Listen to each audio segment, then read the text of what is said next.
we're down a couple, and Cameron will explain, but I think others will join, and I'll be happy to give back the torch to one of the mics when they join, right, Cameron? Assuming one or both are able to make it. So welcome to our, I guess this would be our last board before it's modified next week. Well, technically, I guess, yeah, I guess it'd be next week, right, Cameron?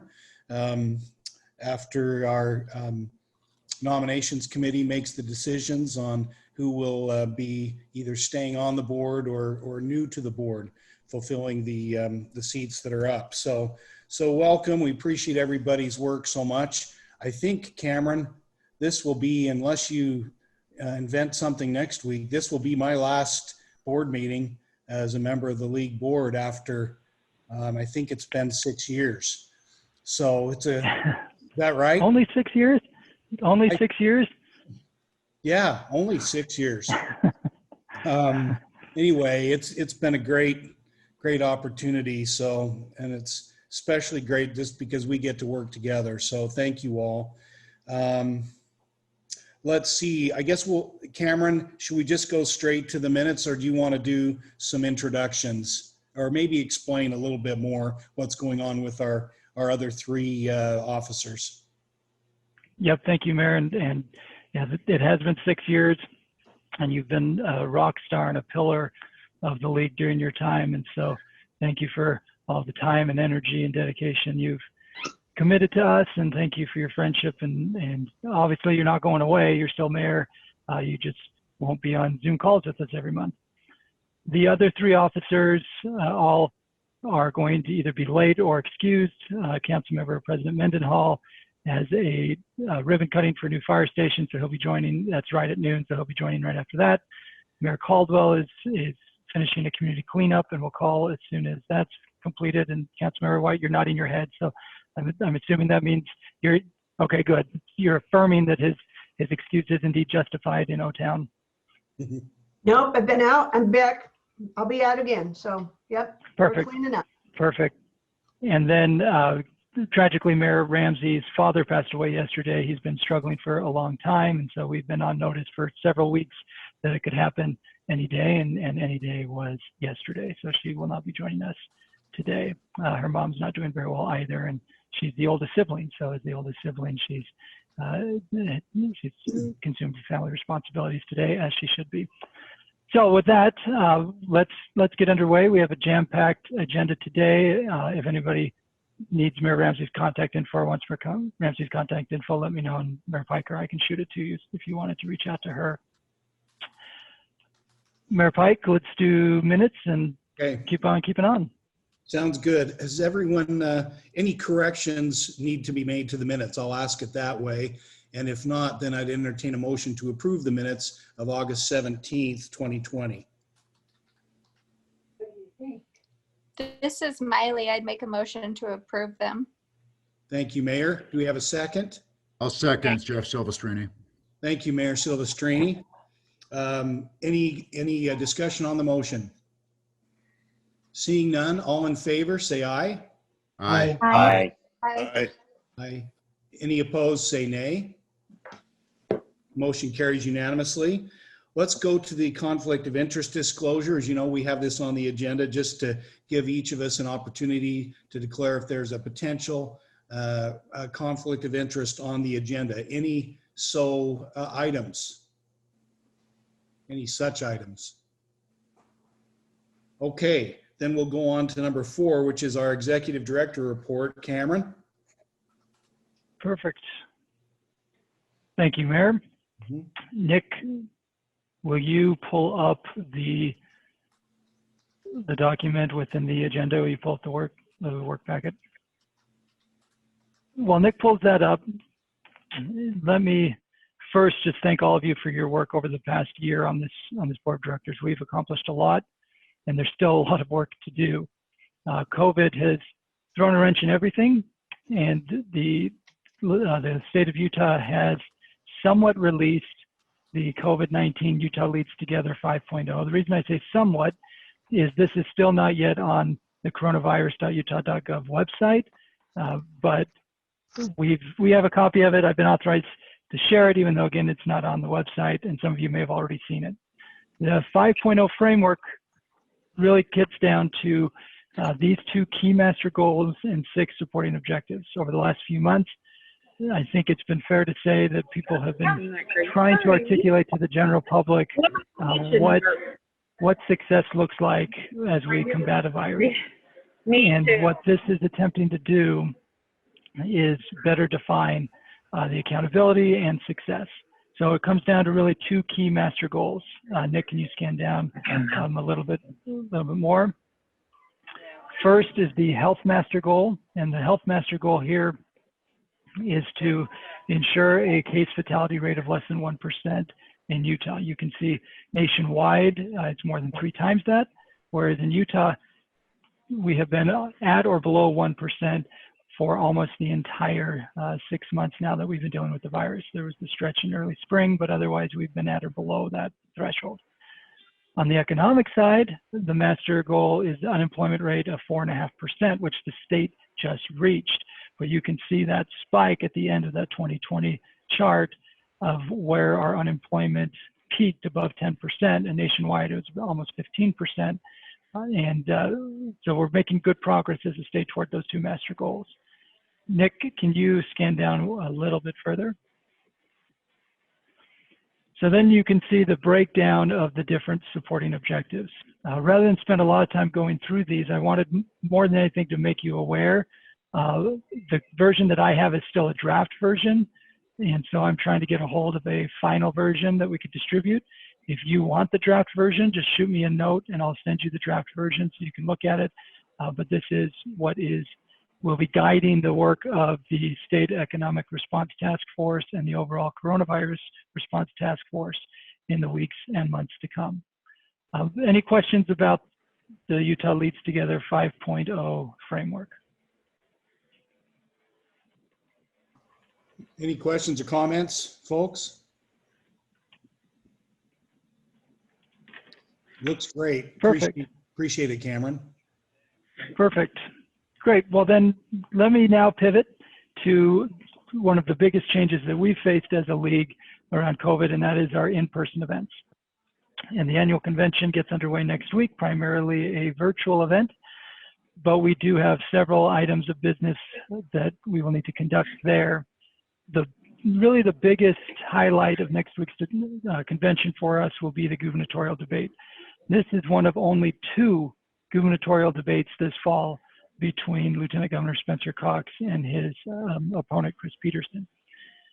The gubernatorial debate will be moderated by Doug Wilkes, who is the editor of the Deseret News. We invited him to moderate and he accepted.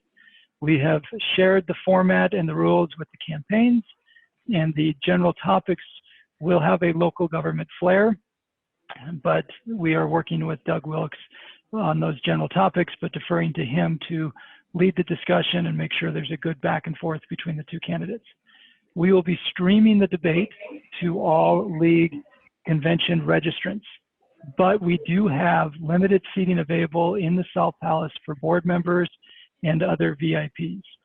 As a result, if you personally want to attend the debate in person, you do have to wear a mask and comply with social distancing requirements.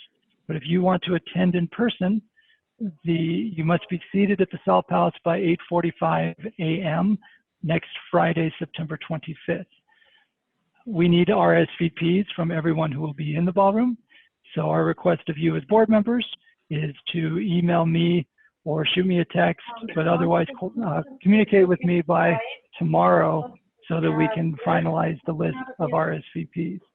If there's anyone in your city who you would like us to consider as well, let us know. We do have a limited amount of seating, and the campaigns will have people, the South House will have staff, but the campaigns know that we will have a small live audience with masks and with social distancing.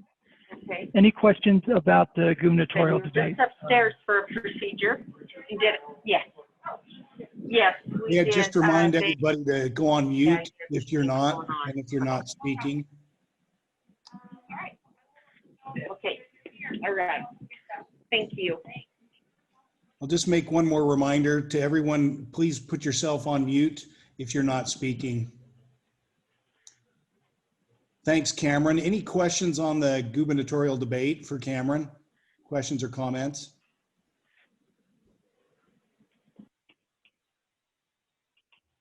Guess not, Cameron.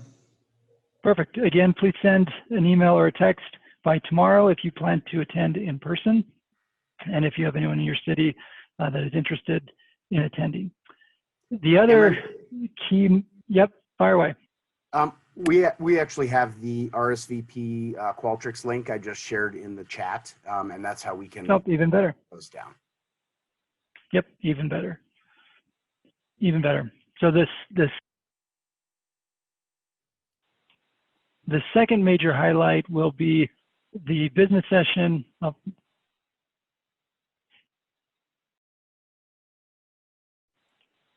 You're good now, Am Cam. I unmuted, Ned? Okay, perfect. Thanks. The second major point will be the business meeting where we will elect and ratify the new members of the board of directors.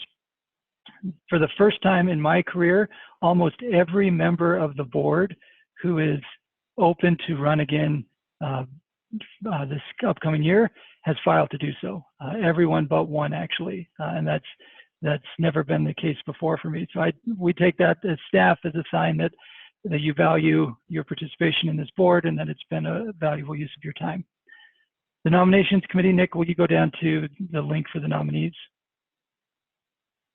So we have one additional nominee in both categories, both second vice and board of directors. That's Mayor Silvestrini of Mill Creek, and his information will be sent to the nominations committee.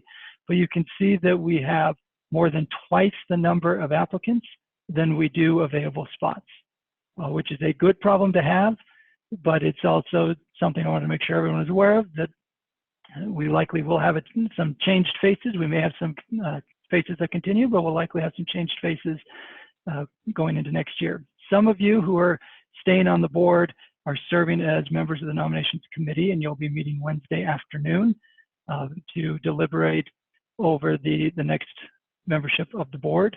Nick, will you go down and show the members of the nominations committee? And Mayor Pike, we will need a motion to approve the membership of the nominations committee, which includes current board members as well as non-board members, big cities, small communities from around the state. So Mayor Pike, we welcome that motion. Okay, any comments before I accept a motion? Looks like a good list, Cameron and Nick. So I'd accept a motion to, I guess, approve the 2020 League Board Nominations Committee as has been presented. Motion Jeff to approve. Yeah, a second. Jim Talbot. Jeff Silvestrini, second. Okay, thank you, Mayors Talbot and Silvestrini. Any discussion on the motion? And seeing none, all in favor, say aye. Aye. Aye. Aye, if we can vote for ourselves. I think you can. Yes, you can. Any opposed, say nay. Motion carries unanimously. Thank you, Cameron. Just a real Perfect. Thank you, quick, Mayor. hey, Cameron or Nick, just a real quick comment. There were a few people that I could not find their questionnaires. Nick, I sent you the list that I had. Did you receive that email, just out of curiosity? Yes, and we did have a number that had not submitted their questionnaires. There are, like Cameron mentioned, Mayor Silvestrini's will be coming. He applied so early that we didn't get it into the system. But those will be coming. But yes, there were a few that are not. Thank you. Thank you to those of you who are serving on the nominations committee, because you have your work cut out for you. We have 25 great applicants for 11 vacancies. So thank you for your time in advance. And for those of you who are running again, in years past, there's been an in-person interview component because we've been able to hold these during the convention. Because of Zoom and the time restraints of trying to get the nominations committee together, that we discussed with Mayor Ramsey, who's the chair of the nominations committee, not holding the in-person piece and instead bolstering the questionnaire. So it was a longer questionnaire than we've ever had before. in order to try to make up for the lack of that 3-minute interview that you normally would have. John Christensen. Okay, Mayor Pike. Oh, My, yes, go ahead. There was a comment? Yeah. It's John Christensen. I'm just going to let you know my questionnaire will be coming pretty quick here. Okay, thank you, Mayor. All right, so let's go, I guess, to, let's see, do we need anything on the Credentials Committee membership, Cameron? Yep, we do. So while Nick shares the Credentials Committee membership, also the Credentials Committee will be working virtually, and the business session on Thursday, September 24th will be done virtually from 9 to 10:30 a.m., which means we have to do weighted voting virtually. Karsten Eilers has been our staff lead. Mayor Pike, as immediate past president, is the elected official who's the lead. We will be sending a form starting next Monday, and we'll send it repeatedly to participants in the conference to get them to register for the business session. We'll announce that on Friday Facts as well, and then the voting will occur in the chat box, and we'll be following the process similar to what we do in person, where the first person who arrives, let's say Mayor Pike arrives from St. George, he would get all of the votes to divide amongst his city. And then if there's any sort of dispute, then a city can follow up with us after the fact. But we're trying to mirror that same process, just being done virtually. So we will send a bunch of correspondence between now and next Thursday to conference registrants. We do not have any resolutions that have been submitted, so that simplifies the business session. At this point, the only vote that the business session likely will have will be to ratify the elected officials and the board members. So hopefully this will be a lot of prep work on our end for a simple outcome, but we are prepared in case someone does try to bring a resolution from the floor. We'll have all the process built into place. We do need, Mayor Pike, a vote to ratify the Credentials Committee membership. So Nick, will you pull that up? It's there, isn't it? Oh, yep, sorry. I am on a different screen following my notes. Board members, any concerns or questions? Otherwise, I'd entertain a motion to approve the 2020 ULCT Credentials Committee as presented on our screen today. Mr. Chair, Jeff Jewel. Silvestrini. I'll make a Second. motion to approve the Credentials Committee for 2020. Second, this is Jewel. Okay, Mayor Silvestrini makes the motion. Jewel Allen seconds. Any discussion? All in favor, say aye. Aye. Aye. Aye. Aye. Any opposed, say nay. Motion carries unanimously. Thank you, everybody. Now, Cameron, are we ready to go on to item number 5? The last item with number 4 is as we discussed in August, Dave Church is retiring from the league at the end of the month. Since that time, I've chatted with multiple league directors in other states to ask about how they approach their general counsel position, met with the leadership of the Municipal Attorneys Association to get their feedback of what they think the general counsel role should look like when it comes to training and outreach, and also chatted with staff about what they think that role should be. So we will have more details about that in October. As I mentioned in August, we have a limited budget to replace a legend, but we are doing our due diligence to reimagine and respond. We have had several contract attorneys in private practice who've reached out to us to express some interest. And so I think there's some tremendous potential. We've talked with UMAA about a legal hotline concept and what that would mean in different forms of government and who could qualify for it and how we pay for it, et cetera, et cetera. If you as board members have any thoughts on this, we don't have time to go through it today, but please shoot me a message on what you think that general counsel position and the legal training position should look like. Dave has been a phenomenal asset for the organization and has been a phenomenal friend and mentor to me personally. So I will certainly miss him. We are trying to do our due diligence about what comes next. The league constitution and bylaws are relatively quiet about what is required of the general counsel. So that gives us this chance to respond, recover, and reimagine the role. So again, if you have any thoughts, shoot me a message. We'll have more details in October. Thank you, Cameron. I assume he's not on the call today. We kind of thanked him last time, as I recall, Cameron, but and has he concluded his work, or is he going through next week? I forgot. I Dave am is on the call. Oh, he is. Excellent. Well, again, David, we just, as I think Cameron's explained, you're irreplaceable, despite what your good-humored response will be here. But we sure do appreciate all you've done for many years and more than any of us have served. So thank you so much, David. No problem. That was easy. Mayor Pike? Yes.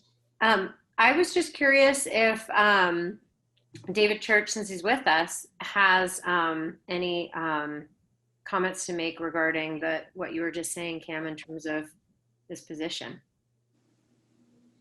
Good question. Thank you, Mayor. David, any suggestions or words of wisdom regarding next steps for us as far as legal representation? No, I think there are lots of ways, as Cameron's expressed, that you could go. As I've thought about it the last little bit, I've kind of been less engaged in recent years with the legislative side, the lobbying that.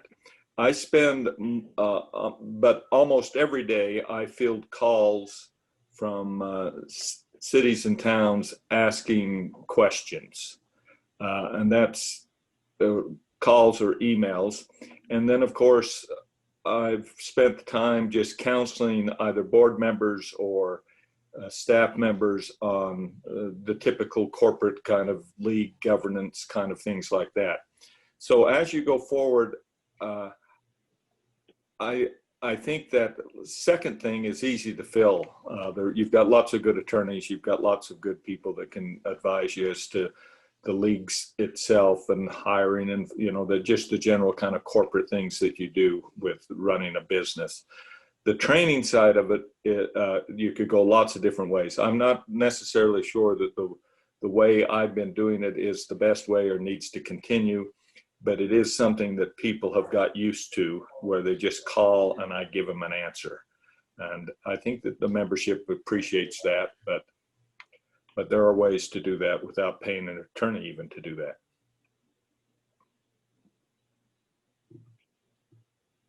Thank you, David. Some good observations. Any other questions or comments for Dave?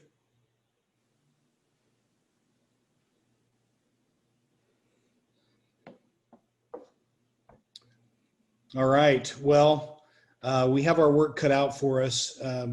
But David, again, best wishes to you. We're so grateful to know you and to get to work with you. Really, I've always appreciated the fun way and real life way that you've trained so many of us as we've come on as new council members and others serving in municipalities. So thank you so much, David. You're certainly welcome. All right, Cameron, are we ready to go to number 5? Yep. Okay, Nick, we'll have you talk about dues collection, and let's see.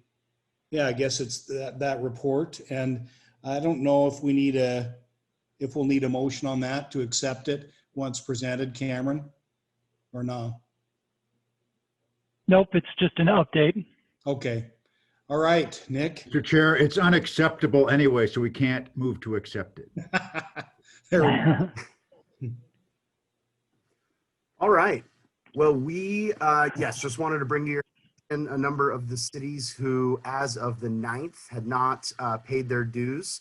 There are a couple of board cities on here, so just take a look to see if there's anyone in your area or your own city to get those in. A couple we had reached out to, we sent these notices out, and a couple are definitely coming in soon. So that is where we're at, and that is all. There's a couple in my neck of the woods. I'll make a couple texts. Have you heard from Santa Clara or Hurricane, Nick?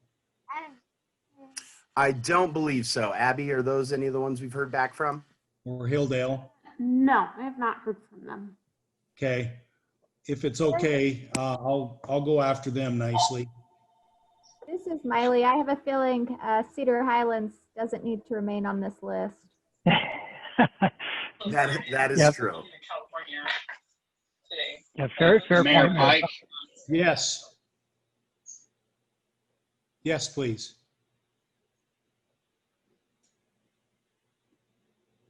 okay. There is a response coming from West Valley. I talked to Wayne this morning and he's putting it together, so you should be getting it soon. Excellent.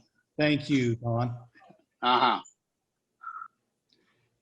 Hey, Okay. And Mayor, we did follow up with all of these cities last week, and in a couple of cases had a response within minutes saying, "Oh my goodness, we missed this with all the COVID stuff." So we think that that's most of it. But again, we're following up individually with them, and hopefully, when we do this report in October, we won't have any more cities to show. Thank you, Mayor Niehaus. Just real quick. So I received an email on the 10th that said we hadn't paid, but then I'm looking at the list and we're not on the list as of 9/9. And so I just don't know if we were one of those oops, but I emailed my recorder right away and said, we got to pay this, but maybe there's maybe there are other cities that might not be on this list or might have paid and got the email to pay even though they've paid. I just wanted to let you know that. Good point. I heard right back from Moab. So before we sent this out, I had removed you off the list. So Got it. Okay. Thank you, Mayor. I'll find out why Park Cities is late and take care of that right away as well. Thanks, Mayor. Yeah, I think as everyone said, it's easy for this kind of thing to slip by. But yeah, for any of us that have influence on any of these, let's just help the staff out a little bit.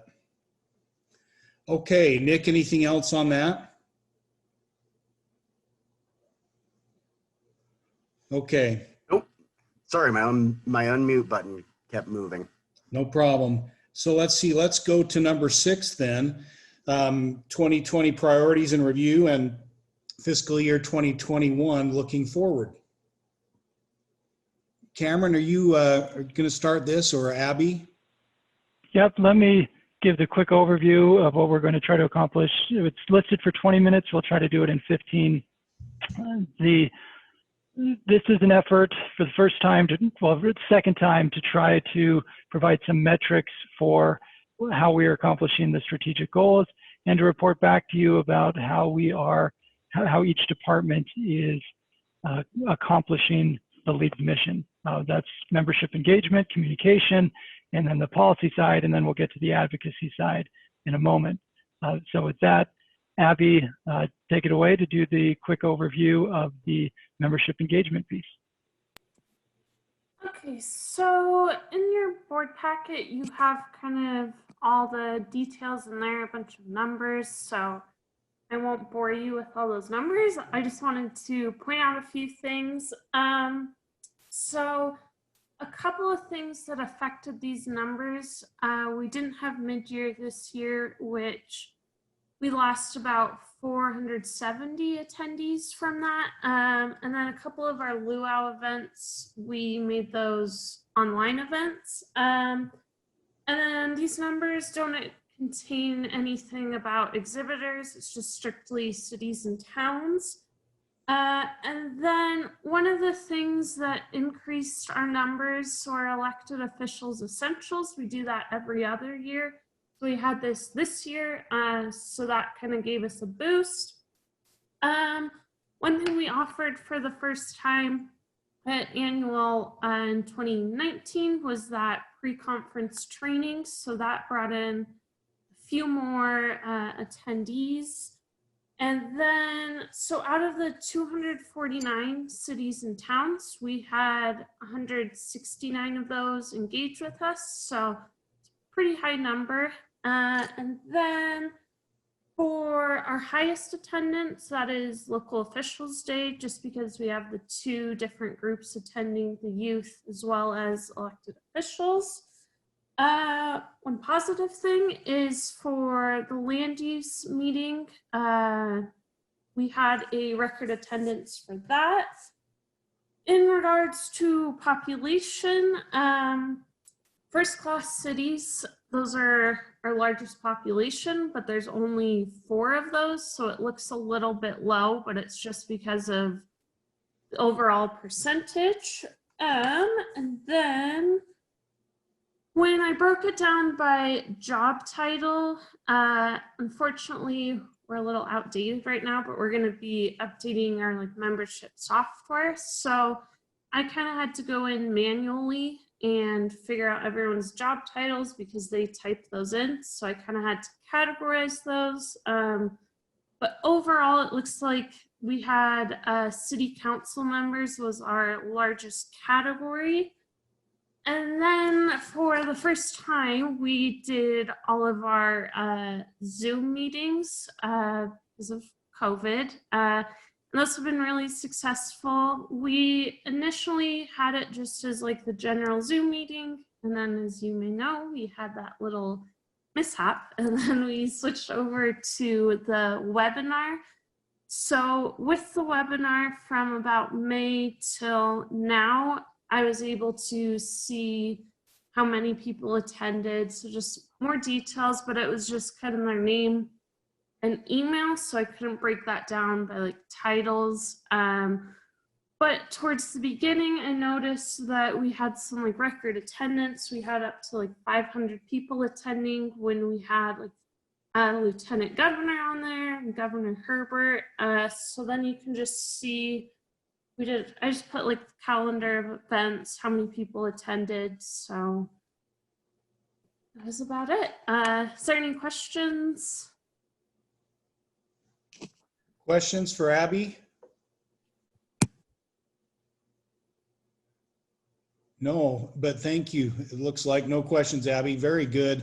Amazing what we can accomplish even when we can't do it in our normal ways. Thank you, Abby. And Mayor Pike, the one thing I'll add is Abby in her role as membership coordinator is trying to build a framework where we can keep track of how many contacts we have with our members around the state. And obviously overnight, we started doing town halls via Zoom. And the fact that we averaged almost 200 attendees over the course of 6 months, we think is a really strong start and demonstrates that there's an appetite to use this as part of our overall outreach to our members. So Abby's done a ton of work behind the scenes trying to figure out a better way to track this data so we can build off of it. So thank you, Abby. That's great. Thanks so much. Okay, are we going to go to the media report next, Cameron, with Susan? Yep, Yeah. take it away, Susan. Nick, can you let me share my screen? You should be good to go. Okay. Cam, talk for a minute so I can figure out how to do this with you. Perfect. Well, part of the reason for this media report is that when I was hired, and several of you were on the board at the time, one of the commitments I made was to have a communication strategy that helped not just promote the league, but be a strong voice for cities in general and the overall brand of local government. And so as a result, Susan has done a terrific job of trying to tell that proactive story and then keep track of media mentions and make sure that the league brand within those political circles is elevated. Nick, I'm having a hard time getting the file that I'm looking for. Can we just go to the old file that you had? You can see that I'm going everywhere but the right place. So Susan, if you click on, I think I see the PowerPoint on your bottom right-hand corner. Yes, right there. Oh, there you go. Now? So that's visible to everyone now, right? Yes. All right, so I'm going to touch on a little bit that Abby talked about. I won't go too in depth, but you know, the last couple of years, communications has become a much higher priority for the league than it ever has. And COVID just ramped it up like phenomenally, as you know. We kind of have a multi-pronged approach. We're using email, social media, primarily Facebook and Twitter. We've got these webinars that Abby talked about, podcasts, which we've been doing, and then we always rely on traditional media. And Cam's been doing a great job, especially making himself and the league available as necessary when legislative issues come up. And then whenever other events come up, we've really tried to ramp up that outreach too. The email open rate is pretty impressive. I mean, right after COVID broke out, 35% open rate, that's really good. We've had 292 emails in 2020, 146 were sent membership wide, with 404,000 total email opens. And I think people were just really hungry for information about COVID and how to adjust the way a community runs in light of COVID. Here's the social media outreach, and you can see this was a very well performing one with 886 engagements and 5,000 people reached. This is Facebook and Twitter that I'm giving you numbers for. 233 total posts in 2020, and look at that, a total result of 77,000 post views, and that's 175 post-COVID, after COVID broke out. And Twitter is also pretty high based on what we've done in the past. As for the webinars, that's what Abby touched on earlier, 31 webinars. And this is a town hall concept that was really implemented quickly and often right after COVID broke out because of that thirst for information. And, you know, Cam and John Park and others on the team have really thrown together some wonderful speakers, people who are really in the know about the issues, I think, and the subjects COVID related that people wanted information about. And then in the midst of that, we also did our traditional training, and Meg headed up doing some of the basics that we usually touch on at our newly elected trainings and during our conferences. The podcast we've been doing on a bi-monthly basis, and we've had 21 episodes over the past year. We usually get about 38 plays on average, so there's room for improvement there. We've done some really great shows lately that have gotten a lot more listens, like Representative McAdams, Inside COVID, as well as the, you know, knowing what it's like to go through it and then what's going on in Washington.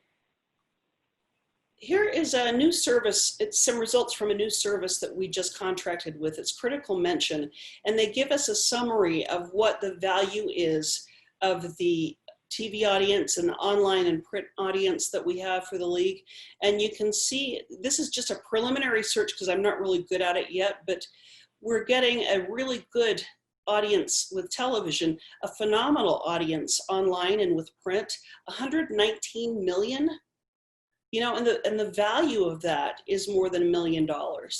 And that's not paid. I mean, that's not something that we've paid for. If we do buy a Facebook ad, it might be $10, but they've really clamped down on what they'll allow also. So we're getting most of that without paying a dime. And then 23,000 social media followers. And the traditional media mentions, this is just a partial list, 127 media mentions, and that's over the last year. And that's my own count. So I'm sure it's low, or I'm sure it's not quite accurate, but that's just looking at Google alerts to see how many times the Utah League of Cities and Towns or Cameron or other people on staff were mentioned because of the work that we're doing. So that's the communications report, and turn it back over to you, Mayor Pike or Cam. Yes, thank you, Susan. I love how really much more sophisticated this has gotten over the years, and we appreciate your effort, Susan. You just do a fantastic job. Oh, thanks, Mayor. Cameron, so next, are we going to policy research? Yep. Are there any questions on the communication stuff? Right, thank you. Board members, any questions for Susan or Cameron? Thank you. Looks like that one is that same guy. Oh, is that? That's why I was kind of. Mayor Pike, the last thing I'll just say is thanks to Susan for all of the work of broadening the platforms, and that we are trying to get the league message out. And I think it's noteworthy that we're essentially the equivalent of having a news reference in the traditional media of every 3 days or so. And that's staff-wide and organization-wide, but we think that's a terrific accomplishment over the last 12 months. And again, COVID complicates everything, so I don't want this to become the benchmark for future years. But nevertheless, we've fostered a lot of relationships in trying to elevate the overall brand of cities. I think it's been done very well. And especially, again, not that we always have to go back to this, but the way things could have been and the way things were not that many years ago with the, the challenges that we had with our previous director and so forth. We've just managed to, I think, not only retain, but improve our stature around the state and through the efforts of the staff in particular and in the media. So thank you to you, Susan, and to Cameron for leading that charge. All right, should we go to the next thing? Yep. Wayne, take it away. Yep, thank you. So it's funny to think back over the last year and what the policy team has done, and to think that at this time last year, we were wrapping up the tax task force town halls. And here we are on a completely different topic with COVID. But over the last fiscal year, we did 41 surveys amongst our membership. So we did a lot of information gathering, and it helped us throughout the year in dissemination. Some of the highlights were the fiscal health survey that helped us with the tax task force. It gave us a lot of data about what's happening in your cities and how a change in tax policy could have those impacts. We also did a water conservation survey. As everyone is well aware, the legislature takes a look at water conservation every year. This survey helped us in presentations throughout the year, as well as in conversations with legislators. We also used them to understand the board and LPC priorities, the caucus priorities, and then most recently, just as COVID started, as cities were adapting and learning how to now manage under the new normal, we did a survey about best practices, and that produced a document that we've disseminated and obviously could be updated. A lot of things have changed, and they change constantly in COVID, but it helped a lot of our smaller communities understand what they could do to adapt and keep their residents safe. I won't touch on the partners too much because I know Cam and Meg will go into that, but we've done a lot as a policy team to work with other entities in their surveys, in their data gathering, and build partnerships with them. We've contracted with Y2 Analytics. We've done property tax and housing data with them. The Utah Foundation, while we've only done a few contracted projects with them, we give a lot of feedback on projects they're working on that impact municipalities. So municipal finance, water and taxes. USU, we've begun a partnership with their well-being survey. Econo West was one of the most recent contracts that we did, where they looked at the projections for sales tax data under the impacts of COVID for 63 communities. And we think that was very helpful as folks went into their budget season to have those projections and that data. We also did quite a bit last year with the census. We were part of the large statewide Census Complete Count Committee, but as staff, we also work to help the census get complete count committees across the state and communities, and we provided resources to those complete count committees as they stood up throughout the state. Again, I just think that throughout the year, from the data gathering and the participation from the membership, we have been effective in our policy efforts. We protected the local tax rates. So in the tax reform, there were no changes to local rates, even though that had been considered in earlier versions. We were effective in our conversations about water conservation. And Carson has done a lot and Meg have done a lot on the housing front.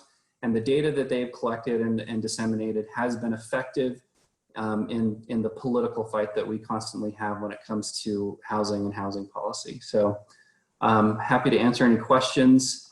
I will say from the start, or the first slide where I said we did 41 surveys, I think we've learned a lot over the last year about how many surveys we can send to our membership and what kind of questions we should be asking. So hopefully over this next year, it will be more limited and more precise in the questions we're asking to even be more effective and less demanding on your staff time when it comes to filling out these surveys. So happy to answer any questions. Thank you, Wayne. Any questions for Wayne, folks?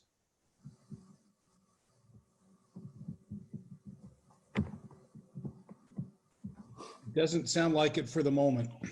An amazing list of items and issues, and it's incredible how how things shifted over the course of a year. So way to stay on it, Wayne, and everyone else on the staff. Okay, Cameron. are we Mayor gonna- Pike, Mayor Yes. Pike, I just want to thank the board for authorizing the revitalization of the position that had been dormant for years, that then allowed us to hire Wayne, because it was your decision 2 years ago, and to support our proposal as staff to create the policy director position that had been dormant for several years. And Wayne has been an incredibly valuable asset for us and for local governments across the state. And everything you saw there is because you as a board supported that decision 2 years ago. So thank you. It's paid off in great spades. So thank you, Wayne. All right, should we go to partners report, Cameron? Yep, this one does not need a PowerPoint. Meg, do you want to quickly touch on the partnerships you've been involved in, and then I'll do the final comment? Yes, sure. And so again, you have the handout that kind of goes into detail. Kind of a summary is that we've been working with partners that we consider to have like-minded missions. So in other words, universities that do research, Wasatch Regional Front that does land use planning for the Wasatch Front, and then other like-minded organizations, particularly in the land use arena. So we're trying to enhance our services, not duplicate with our lean, mean staff, see how we can broaden our bandwidth for our members. And that's really been our goal. And I know Cameron highlighted our annual conference will have the business session and debate, but I feel the highlight is going to be the over 50 sessions that we programmed with our partners.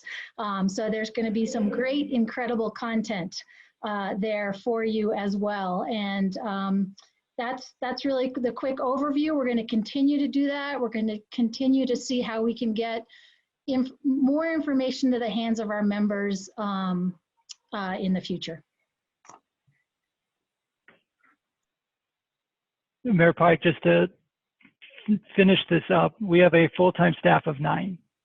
And within that full-time staff, we are all responsible for our departments, but those of you who've been around for a while know that the league was really siloed in years past. And we have worked hard to not just break down those silos, but to expand those partnerships, as Meg said, to enhance and not duplicate.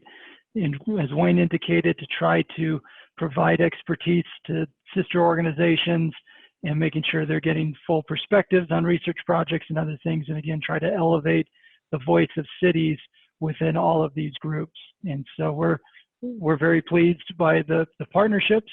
Again, it was a commitment that we made 3 years ago to improve our partnerships with other organizations.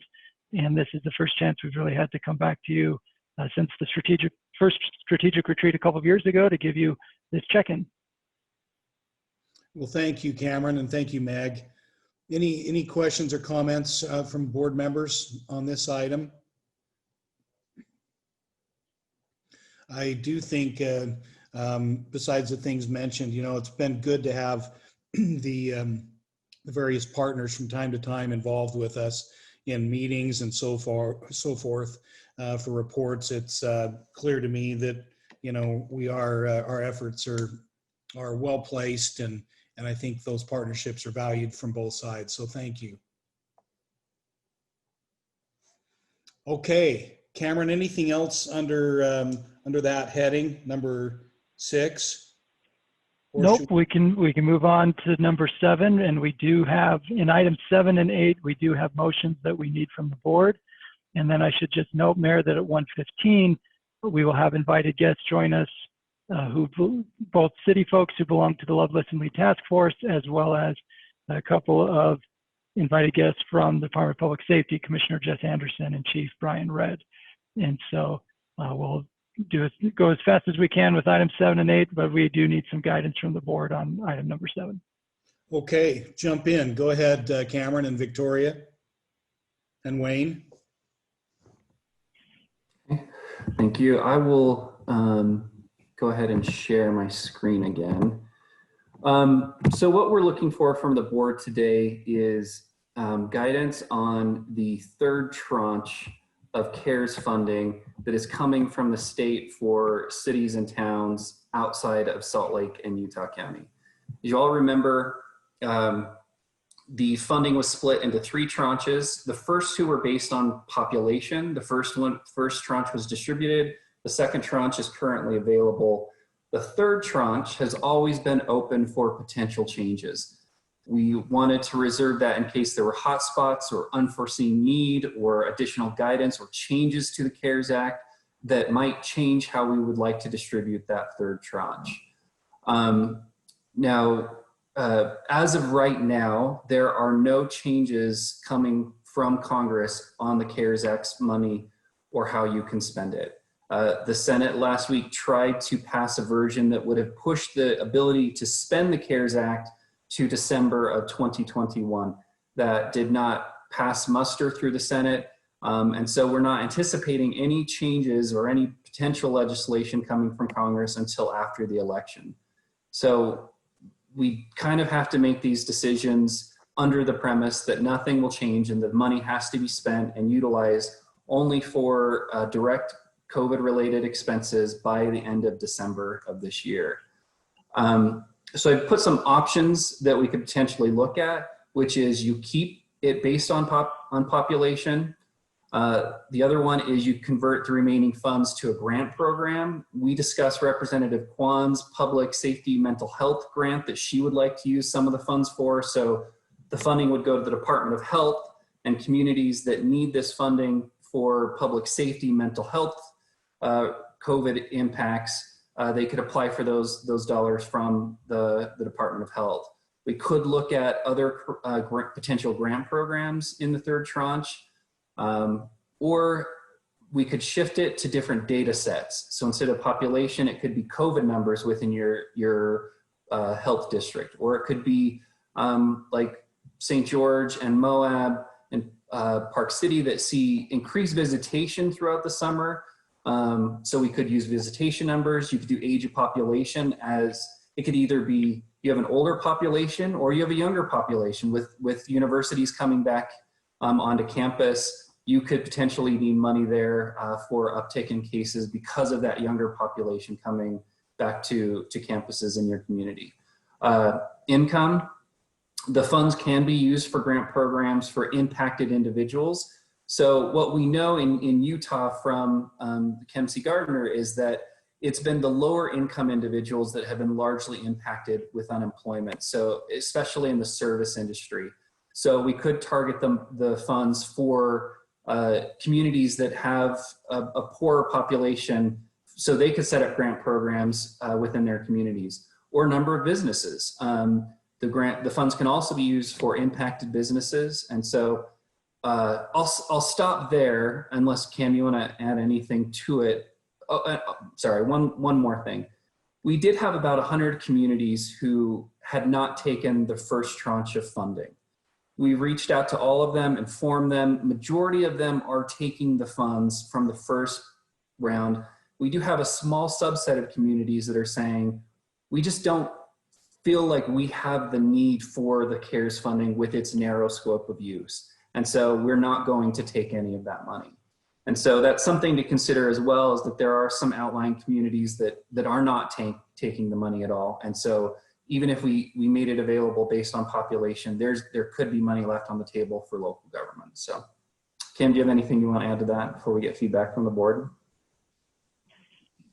The last thing is just that we have been advocating for the population based on the direction you've given us. And so if you want to, I guess what we're asking from you is if you'll grant us flexibility to look at these other approaches on tranche 3, or if you want us to continue along the population based approach. I noticed there was a comment by Julie Fulmer in the chat. Did you see that, Cameron?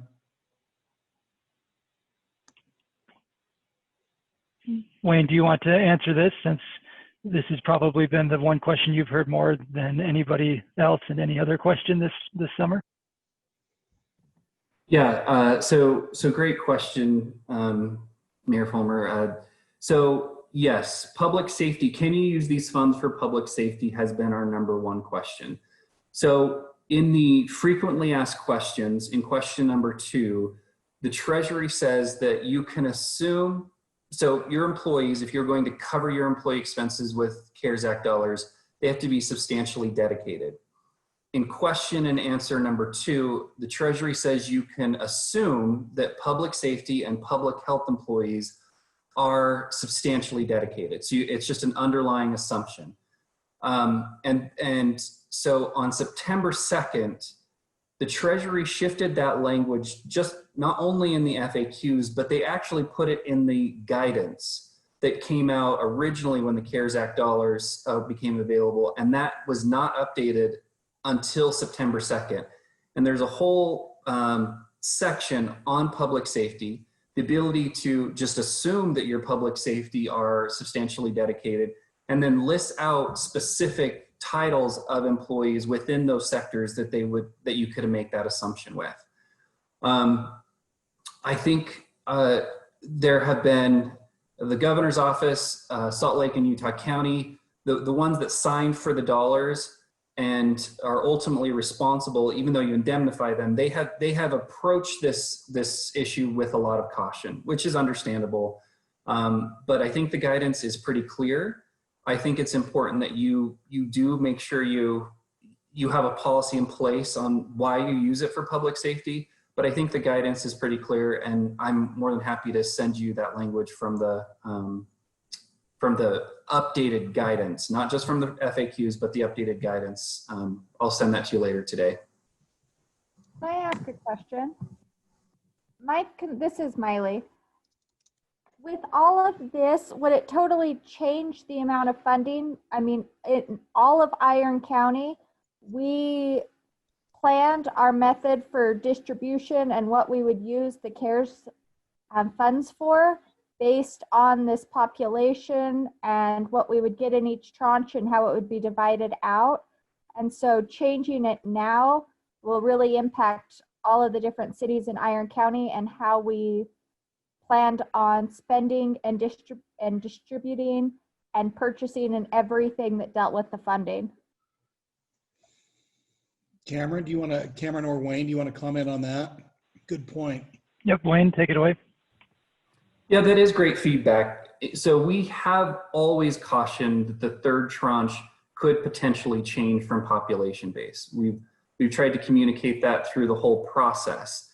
But you are correct that if we did make changes, if we add another element of whether it's impacted businesses or it's COVID numbers, that could change the final allocation that your city or town receives. And so if it's a concern, if you have planned for those dollars, and you don't want changes, you would like to see it distributed through population, that's certainly valid feedback. Thank you, Mayor. Thanks, Wayne. Mayor Pike, I don't know if you see my hand. This is Mayor. Okay. Maybe for this discussion item, we can go to seeing each other's faces. Yeah, that does kind of help. Thanks. Because I've got a plea with our board here.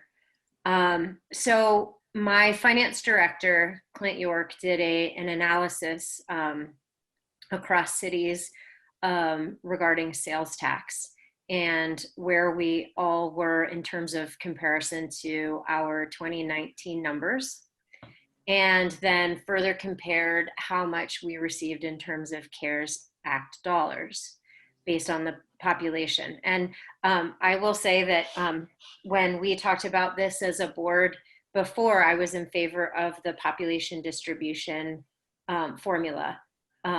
And I think I remember saying something like, I don't know, I'm a little concerned because Moab is a small population with large visitation numbers. Now looking in the rear view, which is never a good way to make decisions, but understanding kind of where we were and where we are today, communities like Moab with small population that were very much impacted by this pandemic because of the fact that we are a tourism-based economy. The population distribution really gave us very little in terms of dealing with pretty significant losses. And so I guess I want to open this, this conversation up with the rest of you board members, because I feel like the population distribution was good. However, I would rather us support a data-driven distribution effort or decision-making for the future. I don't know if other board members felt the same effect or have the same, a similar sentiment that they'd like to share. I'd like to weigh in as well, Mayor Please, Pike. go ahead, Mayor. Yeah. Yeah, Park City is very much in the same boat as Moab on this particular issue. We're a town of 8,500 full-time residents, but on an average day in town, we have 40,000 people in town, and during our peak times, it jumps to 100. Now, those numbers are a little bit lower right now because we're a tourism-based economy, but the fact is we have to operate as a city that is 5 to 10 times larger than our base population on a given day. And our estimates, which we think may be low at this point and we might revise, are going to be a 40% drop in our municipal budget for 2021. So I think, I don't know what I don't know in terms of what sort of situations all of you are in that have larger, more residential population bases, but you should be aware, us as resort towns, we have been decimated. And we have seen virtually no CARES funding relative to the impacts. And I know there's a lot of desperate needs, and I'm not going to say we're desperate, but we are struggling to keep our small businesses alive, and in particular, keep our underserved populations that are service workers and really struggling during these times going. And some CARES funding would be very helpful on that front. Good points. And while we don't have the same magnitude as you do, either Moab or Park City, we've felt that, and our smaller cities and towns have felt that, Springdale in particular in our county. So good points to be raised. Any other comments, folks, on this? This is a little tricky. Cam, this is Mayor Niehaus again. Cam, I know that you met with my city manager and my finance director. I just want to make sure that I'm impressing upon the board, the specific data. I don't know if you have anything that could be helpful to share from that meeting that you had, to just further illustrate to our board how population, I hope that we can look at a different direction than population for distribution. Mayor Pike, can I respond to that? Please. We would welcome a motion from the board to provide staff with flexibility as we work through the third distribution. Recognize that the CARES Act is a finite amount of money, and as Wayne indicated, Congress right now is back to their old ways of not even talking to each other, let alone passing a multi-billion-dollar stimulus. And you have an election, maybe you haven't heard, but an election coming up in November. And so at one point we were hopeful that they would at least extend the runway for how long the money could be spent, but we're not even sure that's going to happen at this point. The third distribution has to go out in October, which means the next time the board meets will be the week of the special session. So a lot is going to have to happen in the next 3 or 4 weeks. So what we would welcome is a motion to provide us as staff with some flexibility, which is actually consistent with your original motion way back when, 10 years ago in May, when we first did this, where we said first tranche, second tranche, revisit in the third. Wayne's indicated different ways that could look, but we want to make sure everyone's on the same page, that you've got a limited pool of money. So if Moab receives an additional dollar above and beyond population, that's a dollar that my hometown of Murray, well, bad example, they're in Salt Lake County, but that's a dollar that Layton may not receive depending on how the formula comes out. And so if we're all clear with that understanding and you're comfortable with us working that through, we'll bring back whatever that final proposal is to you at that October board meeting and probably electronically between now and then. That way, Mayor Wilson Edwards, you have the info you need in Iron County, and Mayor Niehaus and Mayor Bierman, you have the info you need in your communities. Wayne, is that accurate? Yes, that would be helpful. I have just a comment, Jim Talbot from Farmington. Go ahead, I know Mayor. that we've all been impacted, and we're all impacted different ways. I do think if we're willing to make a change in how we're going to look at this, I, for one, would really like to see our city managers and those people that are following it very, very closely involved in these discussions somehow, so that they can give maybe a better idea of what's happening versus maybe some of us who are leaning on them to do that. I'm okay with population base. I'm sensitive to the Moabs and the Park Cities and those. I just want to make sure that it remains as fair as we can make it for all the cities involved. Thank you, Mayor. Any other comments? I kind of admit I like the idea, as Cameron stated from the beginning, of maybe if we're so inclined to give Cameron and the staff some flexibility on this, knowing that I think that he and Wayne have heard our various concerns on this.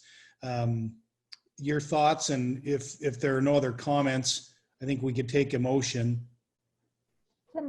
This is Miley. Can I just ask that we get the information back as soon as possible as to the different options so that we can discuss them with our cities and just, start to plan accordingly? Yes. Cameron, is that acceptable? Yeah, absolutely. It's not just acceptable, it's necessary, because everyone's made decisions based on assumptions of certain dollar amounts. And so that's where this discussion on the third tranche is going to get tricky. But that's where, even if we don't meet again as a board until October 19th, we'll make sure to communicate with you electronically about how the dialogue is going with executive appropriations. And I should also clarify too, this is the state money, not the Salt Lake County and Utah County dollars. Those are their own animals. Any other comments? Yes, Mayor Niehaus. Oh, I was just going to make that motion, that suggested motion. Can I do that now? Please. Okay, so I'll make a motion to provide staff with the flexibility to work on the distribution formula. I will second that. This is Miley. Thank you, Mayor Niehaus and Mayor Wilson Edwards. And this is for the third tranche of the CARES Act, correct, Cameron? Okay. Any discussion on the motion? Seeing none, all in favor of the motion, say aye. Aye. Aye. Any opposed to the motion, say nay. Okay. That's a unanimous decision. Thank you. Thanks, Cameron and Wayne. Lots of work yet ahead, I imagine, on that. Hey, Mayor, I just had a quick question or a quick comment, and I think it's really important for us. I mean, I think the state always looks at us as they always come in and try to make their decisions for us, and I think this is really an important time for us to try to make a decision for all of us. So thanks for the candid conversations, mayors. Thank you. Great comment. Thank you. Okay, Cameron. Perfect. Well, Mayor, we've hit 1:15 and many of the Love, Listen, Lead Task Force members are joining us. I'm very excited about the technology working here as we merge two meetings for the last 45 minutes. Mayor, what I'd like to quickly do is we do need a motion on item number 8. So Victoria, and we could skip, Wayne, if it's okay, water until the next meeting to do that update. Does that work for you? Yes, that's just fine. Thanks. And Victoria, same thing on gravel. Is that okay? Okay. And Metro Yeah, Transit? We are in the process of hiring legal counsel to help on the gravel pit issue, as well as other land use task force related issues. There's been a lot of back and forth this summer around the process of the land use task force and needs to improve it. And we've been working feverishly on that. A lot of that comes from the repeal of House Bill 359 that you as a board supported last month. Even though that bill was repealed, the issue is still ongoing and has ramifications across the other issues that we're working on with the land use task force. And then Metro Townships, there is a letter in your packet as they continue to seek membership in the league, but we can postpone that one until October as well. So Mayor Pike, can we do item number 8 real quick? Yes, let's go to that, which is board and commission reports and appointments, correct? Correct. Abby? Okay, we just have 2 for today. The first one is the Utah Land Use and Eminent Domain Advisory Board. We currently have Clinton Drake. He's the Bountiful City Attorney. He was it's a 4-year term, and we want to renew that term. He volunteered again, and it just needs. So the board will have to put it through and then the governor will approve it. So if we could do that one first.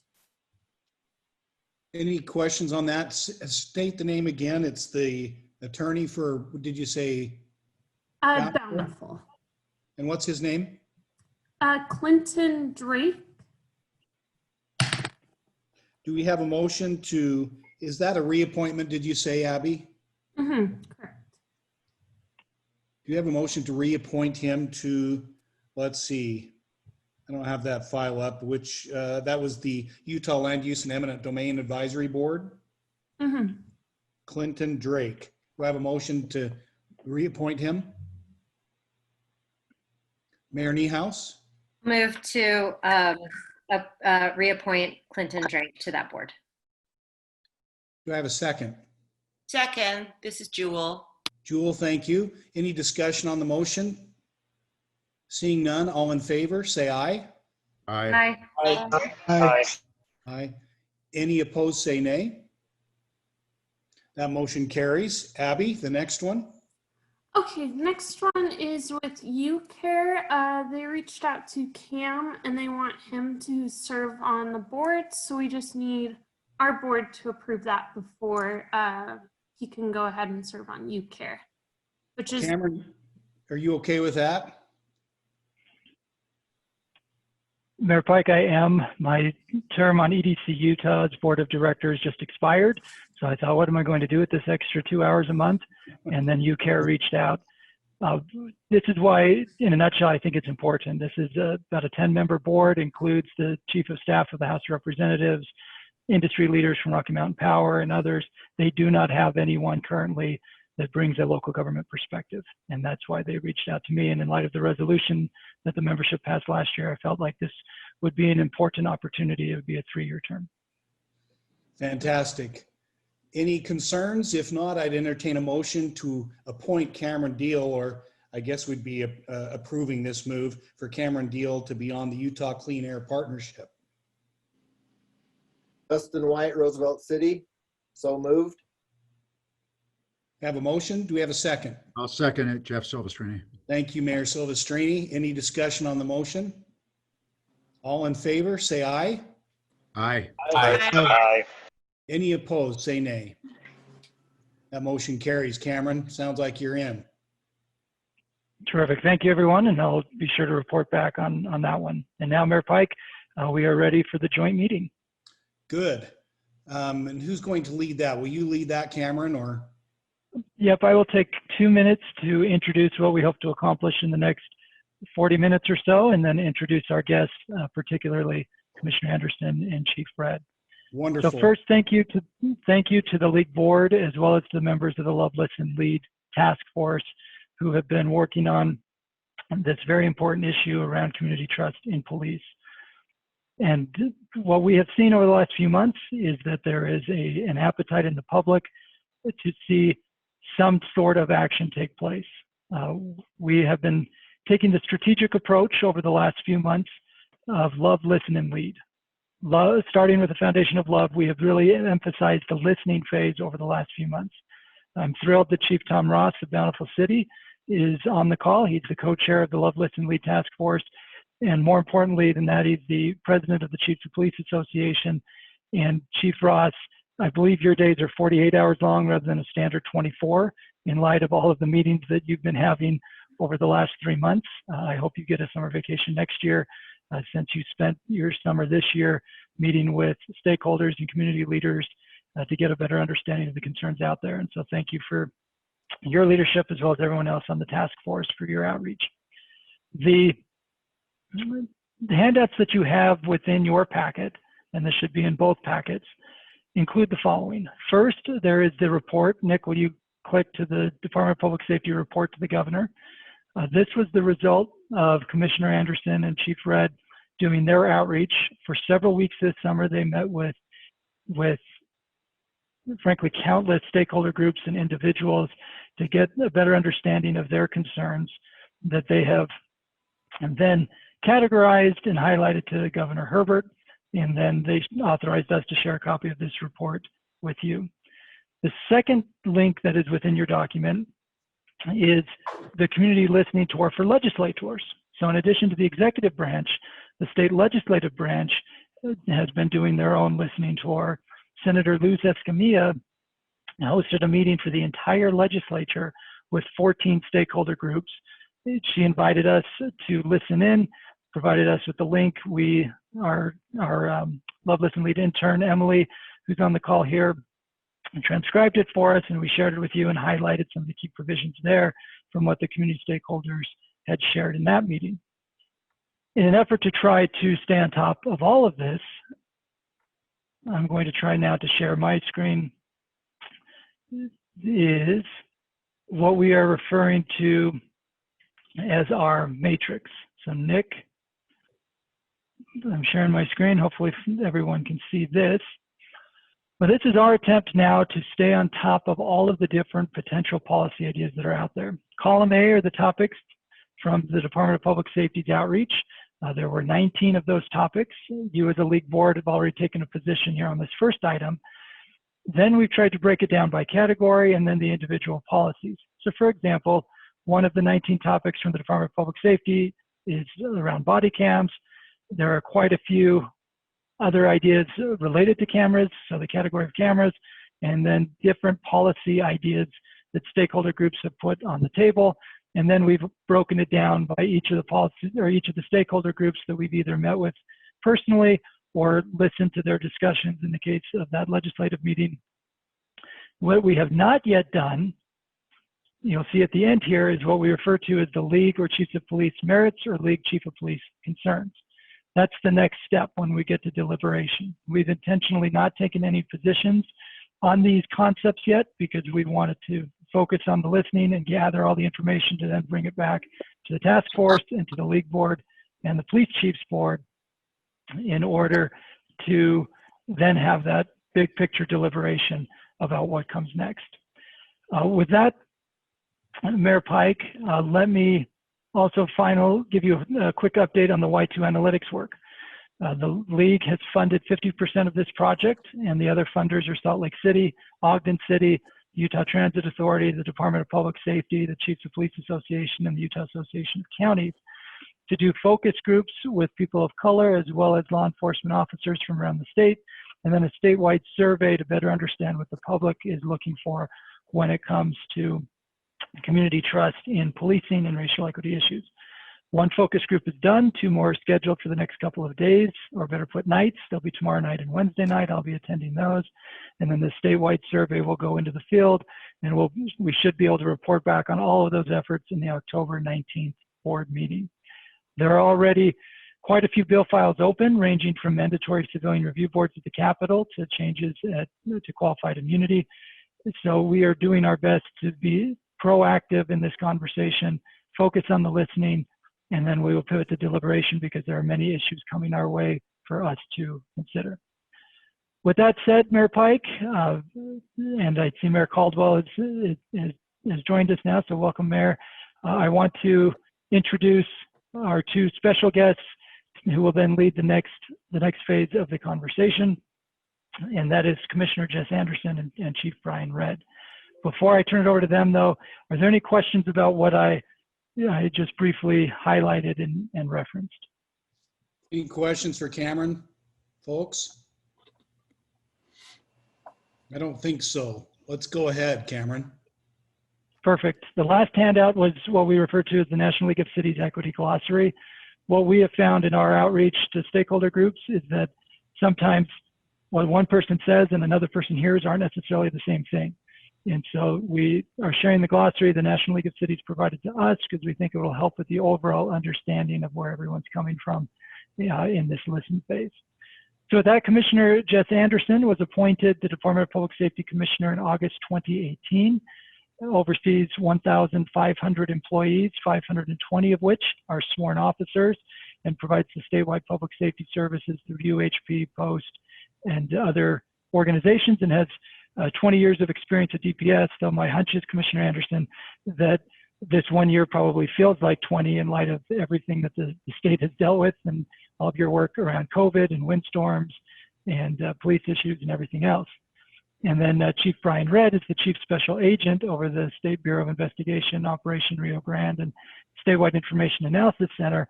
And really both of them, Mayor Pike and others, have been tremendous partners with local government for many years, not just the last few months, but over the last few months have been extremely valuable resources and outreach and engagement, and I've certainly appreciated working with them. Chief Ross is co-chair of Love, Listen, Lead. Is there anything else you'd like to add before I turn it over to Commissioner Anderson? No, I think you covered it, but I also appreciate, and our Chiefs of Police Association appreciates the partnership, collaboration we have with Commissioner Anderson, Chief Redd, and the Department of Public Safety. So thanks to them for taking the time to be here today. Thank you, Chief Perfect. Ross. Always good to see you, and thanks for even knowingly signing up for another partial term of the Chiefs Association. So do we turn the time now to Commissioner Anderson? Cameron? Yes. Okay. Commissioner, thank you for being with us and for all you're doing. And Well, thank you, for coming Mayor to Pike. St. George. Yeah, thank you, mayors and Cameron and administrators and I see many of the chiefs of police on here as well. We appreciate taking the time and the invitation to be here with you and discuss a very important issue that we are all right in the middle of and for good reason. And so I'm not sure if Brian's on yet, but just so by way of background and kind of bring you up to speed with where we're at. But we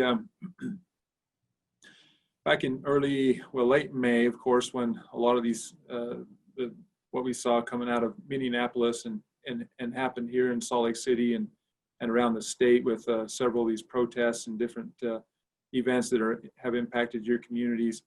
We met with the Martin Luther King Commission. The governor invited me to come with him to that meeting, and our discussions began or occurring at that point of being able to address some of these issues. And it was from that meeting with the Martin Luther King Commission that, and as well as the Multicultural Commission, that we went away from there with the governor giving an assignment on really asking the question of what is police reform and what are they really asking for? And then also, what does policing look like in the state of Utah today? And so that's what you'll see as a quick snapshot of a quick turnaround time on that report to the governor based on what we quickly identified as an opportunity to get groups together and be able to listen as to what people are saying and what it is that they are really wanting within the communities. And so from that time forward, we've had the opportunity to sit down with advocacy groups, to lawmakers, to attorneys, you name it. I mean, we've reached out to everybody and sat down and really just listened, taken the opportunity to listen to what people are asking for and what they're seeing from the far left spectrum all the way to also to the far right spectrum, meaning that those who represent police, such as the FOP, as well as the surviving spouses of fallen officers. We've had an opportunity to visit with them and to see what that means to them. But also, even to the point that I've even called in and we sat down with a group of faith leaders who within our community are in a critical position to be able to represent some of these issues and bridge a gap through their own leadership within the communities. And so it's been very enlightening. And really what you see before you then after meeting with several of these groups and are the 19 points that we've identified based on their recommendations and what is being called for from people of wanting to see and make a difference in police reform. And so those 19 points that are contained within the governor's report really are some are new, others and most are not. Issues that we've been trying to deal with in one sort or fashion or another over the years. And so some we've got progress that we've made in great strides here in the state of Utah that now just become more of an education issue. And we've got others that we need to actually address and come to the table on and figure out going forward what's the best for everybody. And so if you take those 19 points and in that report on page 2, if you are looking at it, but it's really what I told the governor is, listen, we can break those 19 points down into really 4 categories if we want to try to guide any sort of police reform, or at least really what this is insinuating. And the first category is data-driven and evidence-based evaluations, meaning we don't oftentimes, we as a policing organizations probably could do better on data-driven approaches to some of what we're finding and or otherwise good evidence-based to present and go forward as a policing community as a whole. A lot of we've found that between the chiefs, the sheriffs, and what the state is doing, there's good data-driven approach, but sometimes it's isolated out. And when we try to maybe combine some efforts there, it's not coordinated as well as what we probably could do. So just on data-driven approach and evidence-based ideas are what a lot of those opportunities that are being asked for. The second thing there's police programming, meaning what is it that we could be doing as police officers or agencies, knowing that what we're trying to accomplish is within our own training environment, within the way what we teach our officers, and is there a way that we need to be able to be accountable, transparent, and or build this public trust based on even what's coming from the policing and police programming. And I'm just barely hitting over the high level of these, so we could spend hours upon every one of them, but and which we'll be able to talk about here if you have questions. But the third area is community outreach and engagement. We've been hearing about this opportunity for years, trying to get into communities. But what we've found actually is talking to these groups is there is actually a great desire for us to be, for the police, I say us, the police to be engaged more in these communities, and especially communities of color, where there is a entire opportunity here that I have found out about that we have not even been privy to or otherwise a part of, and yet they are asking why not. And so there is an opportunity there for some engagement and outreach. And then the fourth thing, of course, what it comes down to is policy and law. What does internal policy look like in police agencies and departments? And what does the law look like, statutes going forward? And that's where our engagement with all the policy makers and lawmakers, we're discussing these issues as a whole.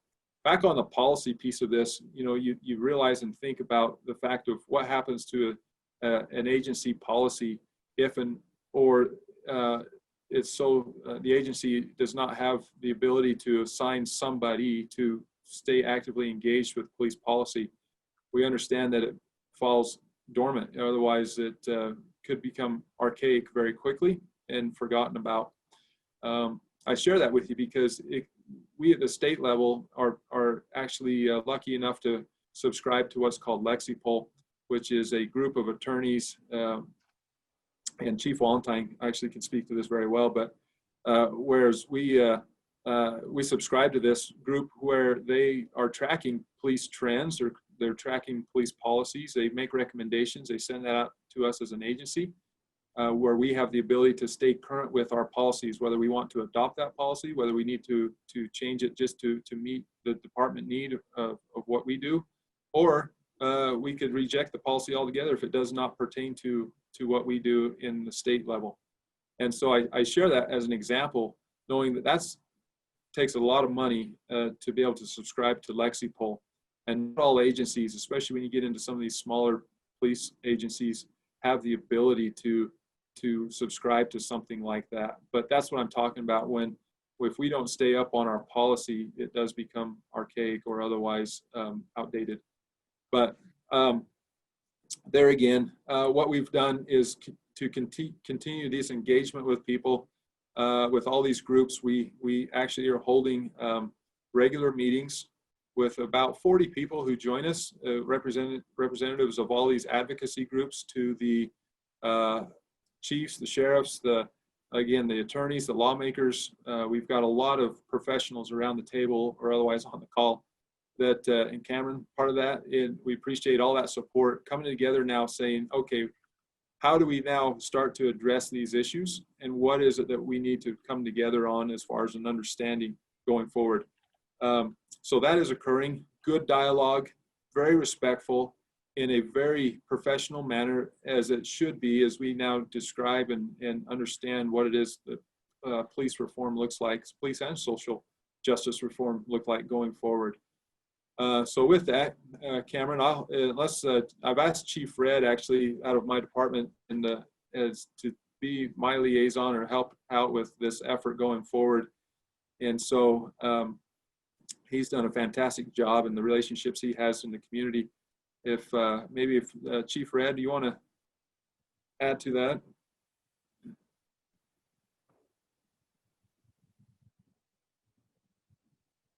Is Chief Red on?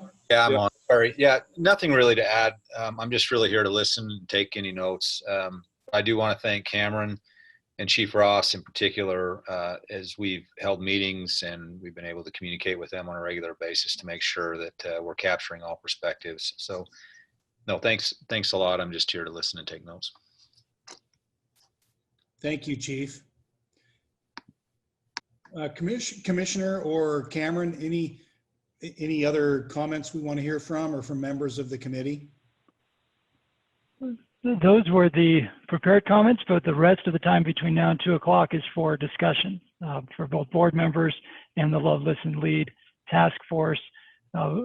Maybe I'll start, Commissioner in Chief, with a question, and that is, where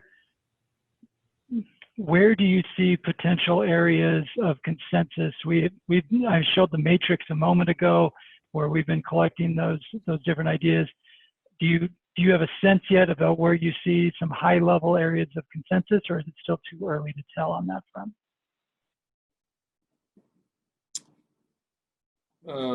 Brian, you want to address that first and then follow up? Yeah, I think a couple areas that high level areas that we ought to be looking at is, one, data collection around race, ethnicity. I think everybody feels like the better data that we have, the better decisions we can make moving forward, the better we can understand some of the challenges that are out there. I think an important point on that, though, is why are we collecting the data, and then how is it going to be used? And so I think that is one area that we need to continue to look at. I think another one would be on officer misconduct, investigation, and transparency.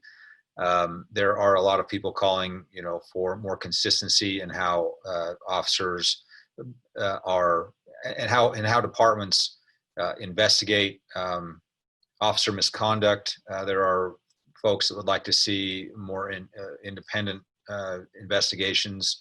I think that's to be debated, but when I'm by citizen review boards or even post, again, I think those need to be looked at very closely. But I think that's an area that we all agree we don't want bad officers jumping from department to department. So I think that's a place that we can all find some common ground. And then Another area is just on use of force data collection. I mean, we can't really say in the state, what our use of force looks like. Officer involved shootings, the Salt Lake Tribune probably collects better data than we do in law enforcement on officer involved shootings. So those are three quick high level areas. And then I think also, there's discussions around de-escalation, training, implicit bias training, and those things, and what that exactly looks like. I think we can all agree that more training could be helpful and comforting to our particularly communities of color. So I think those are probably 4 high level. Right. I would just add to that, Cameron. This is there are several bill files that are already open based upon exactly what Chief Red has identified there, and knowing that those are only going to continue. Those bill files will only continue to grow. We know that there's a list of what the DA's office has put out, 22 different points. Some of these areas also incorporate what they've put out in their request, but also some issues that are not part of the discussions of the 19 points that we've identified. And so we know that there'll be some other issues here, and it's still a little bit early yet to be told on exactly what we might see there. So, but these really are the high level ones based on data, training of our officers, and officer transparency and officer misconduct, to the point of the data, wanting a statewide database to keep track of officer misconduct and track that at the post level. And anyway, a lot of stuff that to some degree is already in place, and it's just a matter of ironing it out so that it's transparent for everybody.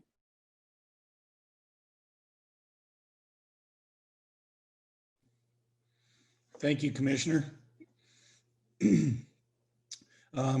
Cameron, do we want to just kind of open it up at this point for any input and discussion on the part of the subcommittee as well as the board? Yep, correct. Okay. Love to hear from anyone with their thoughts of, as you've read over this this report and heard these kind of the explanations so far. I realize there's probably more you'd like to do, but any thoughts or discussion right now? As Cameron said, we have a few minutes still devoted to this, so this is really the rest of our meeting. Oh, Mayor Niehaus, go ahead. Well, we should probably say thank you to all of the, officers that we have and our chiefs. I am so grateful to, the chief here in Moab, and all of our officers. It is such a hard job. So I wanted to start off by, saying how grateful I am. So I'm the mayor of Moab, and the acronym is MOM, or MOM. And as some of you know, I was blessed with a son who is autistic. And in light of recent events, I had a conversation with my son, who knows our chief and officers locally, but I had a conversation with him about, not running away, which is his method to deal when he's overstimulated. And I also participate in a group of caregivers, women who live with husbands who suffer from PTSD. So it's this idea of the invisible disability. When I was reading over, it really didn't stick out to me training around that. And so I just wanted to share my story and just share that was some feedback that I had in reading the material. And again, grateful to all of you. Well, thank you, Mayor. And if I may just quickly address that, and perhaps Chief Ross could have more on it, but it's, one of the things is we've been talking with individuals and these advocacy groups, and I can't remember who brought it up, but it was somebody who's obviously calling for police reform and really wanting to see a difference. One of the areas that they brought up was actually officer wellness. They are people of the community who are so concerned about what our officers have to deal with every single day and what they're seeing and what they're dealing with, that they themselves either suffer some of the effects of this PTSD-like symptoms or otherwise traumatic stress that they're dealing with from incident to incident, and not knowing how or when that's going to cause them to make an irrational decision out in the police force and the police world. And so that is actually one of the concerns, and one of the 19 points you'll see on this report is the fact is that they are concerned about officer wellness and or officer health, mental health, of making sure that we have regular updates and check-ins with a doctor, to our psychiatrist, and be able to talk things through after traumatic experiences or different things that we're having to deal with every day. So it actually, might catch a lot of people by surprise by that very notion that these same groups who are calling for transparency in police conduct, but also really want to make sure that officers are getting the help they need. Chief Ross, you want to add to that? Yeah, maybe. I appreciate your comments, Commissioner, because you're absolutely right. We need to make sure we're taking care of our officers, and now more than ever, I think the mental health side of what our folks are going through is extremely important. It's much broader and deeper than what I've seen in my career in the past. I would also say this, the hard thing about talking about any specific incident is I don't know all the facts. Most of us don't know all the facts, but we see things that just are tragic, and they're very disturbing, and they unsettle us. But I found in my time in Utah as a chief and working at the state level is that day in and day out, our officers do a fantastic job of de-escalating and of getting people to put down weapons and to getting people to cooperate so force isn't used. And then there are going to be those times when something comes forward that force was used, and unfortunately death can be involved. I'm very careful to want to see all the facts, because as difficult as some of these can be, I don't think that we should change everything we're doing because of what it could be in the worst case scenario. And some of these may be. We have to be accountable for that. But I just want you as mayors and elected officials, council members, to know that as an association, dealing with mental illness, responding to mental illness, CIT training, all these areas of importance, we are as engaged as we can be, and are looking to do more. Obviously, training is extremely important. But no one should ever forget that at the end of the day, and I say this all the time, police get called in when everyone else has failed. The people that know them the best, families have not been able to handle or control, therapists, psychologists, they failed. We get called in, and sometimes difficult decisions are made. And so I hope as we continue to look for better ways and improve what we do, that we keep in mind that sometimes you're in a situation that it's just unreasonable, and you cannot, just talk your way through it. This is Jewel. Jewel Allen from Grantsville. Go ahead, Jewel. Yeah, and I just wanted to echo Mayor. Now I'm thinking Mayor Mom for her sentiments about our police chief and everybody that's working in this difficult job. I had the opportunity early on, and as I got involved in government, to be a citizen volunteer for the police department. So I trained with them for a few weeks, and it was a really great insight into how hard the job is. And it's just not easy, to base things on what you hear on the news. Obviously, we all know that, but I think most people jump to that conclusion. And but what was interesting to me is that conversation I had recently with my husband. You know, since I've been serving on the Love, Listen, and Lead group, and I really appreciate that opportunity. I was telling him some of the things that we were doing and exploring, and my husband was impressed, and yet it made me think, like, is there any way we could share yet?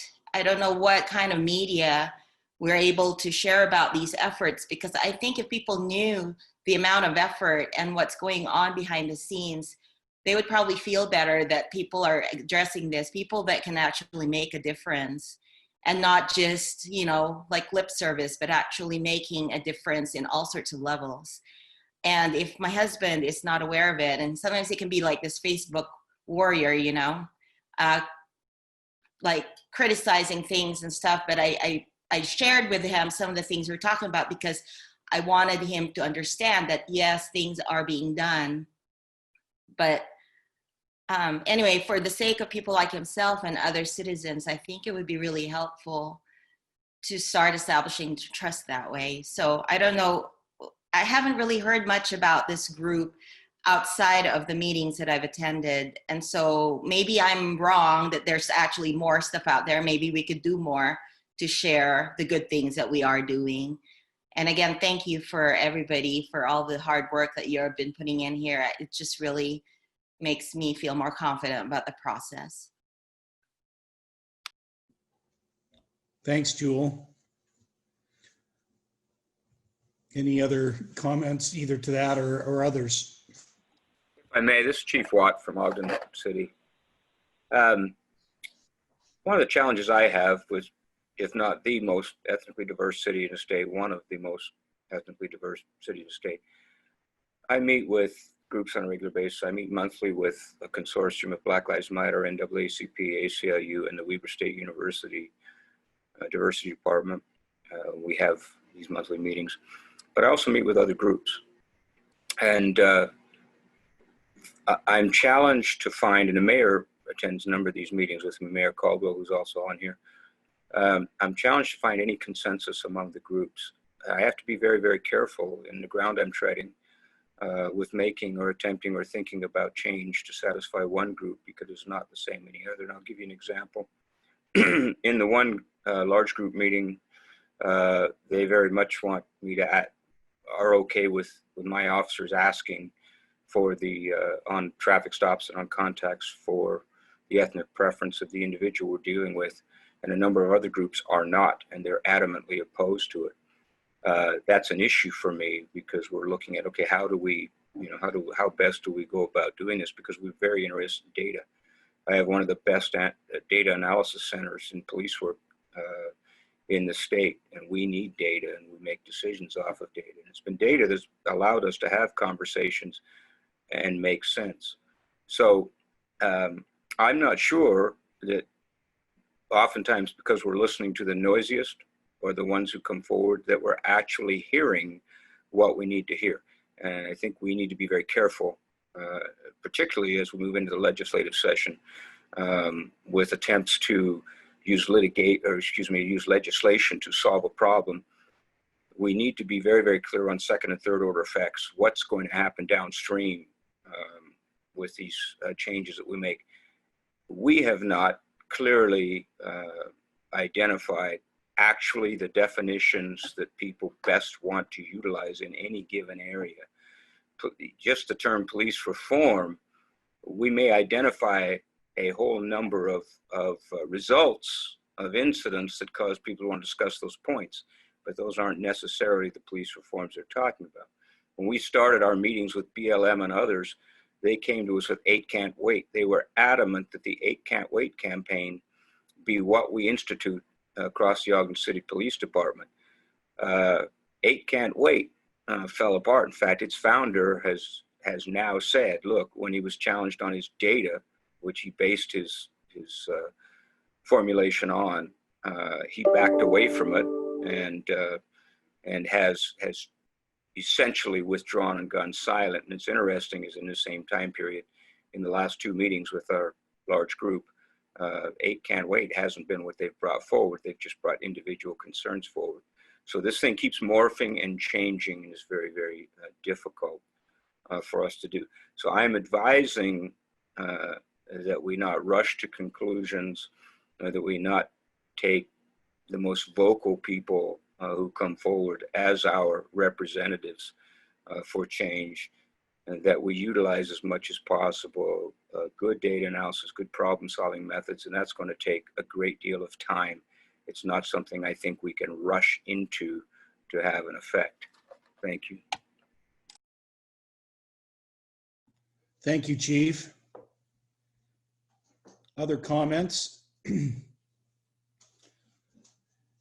Danielle Larkin is a colleague of mine in St. George and a daughter of a former highway patrolman. Do you have any comments, Danielle, from your participation on this subcommittee? Hi, Mayor. I just appreciate what Chief Watt just said. I agree with that 100%. And I also was intrigued by what Jewel was saying because I felt the same. It's challenging when we can't share immediately and quickly with our constituents, you know, the processes that we've been going through, and have them be more aware of how hard we're working to solve these issues. But I also think, as Chief Watt says, we definitely don't want to rush to any conclusions, especially legislatively. So I really appreciate everyone on this board and on this committee. I feel like at the end of the day, because we have worked through this really tediously, in a sense, that we'll end up making the changes that will be most beneficial for our communities. Thank you so much, Danielle. Very well said. Anyone else? We have a couple minutes left. Mayor, just maybe to that point, if I may. Yes, please, Commissioner. You know, it's I'm glad to hear these issues, and great points as well. First, you know, on the legislative piece, we are working with several of our legislators and those lawmakers in a way that, you know, so far is very respectful and which we appreciate. And knowing that on this piece of, for instance, capturing the ethnicity of an individual, we're dealing with one of these advocacy groups who is now mandating that be included on our driver's license of person's ethnicity. Well, just to remind you, it wasn't that long ago, a few years ago, that the push was to take it off of your driver's license. And so here we have to be slow to respond to the fact of saying, okay, let's not forget history of where we've been, and why should we quickly make another quick decision to include something back on there when there was a reason why we took it off just a short time ago. And so, to Chief Watt's point, we're already seeing that, and luckily our lawmakers are also recognize that as well. But yet, what is the proper way to collect that information and that data? Then also, just on the education piece, and I appreciate this group and the support. As you know, there was a cartoon in a local paper a week ago or so that we came out with a letter, and with your support, we actually had you on there as a signature line, and the chiefs, and in the way that that letter was drafted and the way what we released, based on this very thing about what Jewel was saying. Listen, if there's such a fine and a delicate balance of the law enforcement piece of this coming out strong in support of, or here's what we're doing there, as you all know very well, no matter what we do, there's a strong pushback in the other side of this that's always going to criticize us no matter what we do. And so we definitely see that, meaning that even in this cartoon depiction of what law enforcement is last week, here we feel like we've made so much progress, and then one mischaracterization of what law enforcement is takes us several steps back. And so we're very delicate with how much we're publicizing, how much is going on, how much is happening, based on this, knowing that this attack out there is real, or otherwise a pushback on anything that we try to do is definitely not going to appease everybody. You as public officials understand that very well. And so there will be times that you will see, I think, in that strategy of what we need to do, step out and lead from the front. But that's why it is so important that we're calling this together, that it's a team effort, really, that we're trying to do this and really bring everybody into that discussion as these opportunities to speak out or otherwise say something or promote something in the right way. As we do that as a combined group, there's more power. And hence the whole idea here, why I love the fact of this initiative that's being led by yourselves on the Love, Listen, and Lead tour, and be able to really lead from the front from the cities. So thank you. Thank you, Commissioner. Chief Wallentyne, did you have a comment to make? I did. I want to follow up on Councilmember Allen's comment and encourage the mayors and the city council members, as well as city managers, to make sure that as many of your colleagues are involved in these discussions as possible, because clearly some of the issues here are purely local when it comes to funding issues such as officer wellness and as well as training, of course, overlapping both the state and the locality, and also involve the mayors in discussions about policies. What are our departments doing? With respect to some other pieces, such as the data collection piece, this is where DPS, Driver's License Division, and BCI play critical roles. We've been in some discussions with a private entity about collecting data, but it really means very little for me to collect it here just in West Jordan. Sure, it's helpful, but a broader and more uniform data collection initiative, I think, is going to take the leadership of DPS, and I appreciate Commissioner Anderson's recognition of the importance of the data pieces, as well as the changes that will occur to post. That's really an issue for us to all address with our legislators, as well as our local leaders. So, Councilmember Allen, I'm with you. Let's be very vocal, not just to the public, but also to our other political leaders here in the state. Thank you, Chief. I want to be sensitive to the importance of this agenda item and also to the time. Any final questions or comments? And then, of course, I know that there's, we'd certainly be open to continued discussion offline. Mayor, two quick comments, if that's okay. Please, Mayor. First, I want to thank you for conducting the meeting. The rest of your leadership team fell apart like cheap Boy Scout tents today. And you stepped up. No, it was a crazy morning, I know. So we all had a lot going on, but I appreciate you taking the meeting on short notice. So thank you very much. But while we've got all the chiefs online, I want to just take an opportunity to thank you all for what you're doing. Your patience and leadership in this time have been phenomenal. I feel so lucky to have this kind of leadership in such a sensitive group and part of our state. And you need to know how much we appreciate you and all those men and women that pin a badge and are heroes in my mind. And we look forward to defending what you do, talking about what you do, celebrating what you do. And you have all my personal support, and we'll do everything we can to make sure we get through this as patiently and as data driven as possible. But y'all need to know how much we appreciate everything that you all do. Thank you, Mayor. I think we all agree 100%. Thank you so much. Any other final questions? I'm watching for physical hands to be raised. I'm not seeing Mayor Pike, let me just make one quick reminder for those who are part of the Love, Listen, Lead Task Force. We'll continue on another Zoom link. So after you wrap up, I'll quickly explain that, but I'll let you wrap up the board meeting before I explain that. Okay. And I see that this was our last agenda item other than just other business. Cameron, staff, other mayors, council members of the board, any other items that need to come before the board before we wrap up? I just want to thank Commissioner Anderson and Chief Red for not just joining us today, but for the engagement they've done over the last few months. They referenced what I call their big tent meetings, with stakeholders from across the spectrum. That meeting's later this afternoon. And we have been trying to align our Love, Listen, Lead meetings with their meetings so we can have our city discussions, so that Chief Ross and I and others who attend the Big Tent meetings can then relay your feedback as city leaders to board members.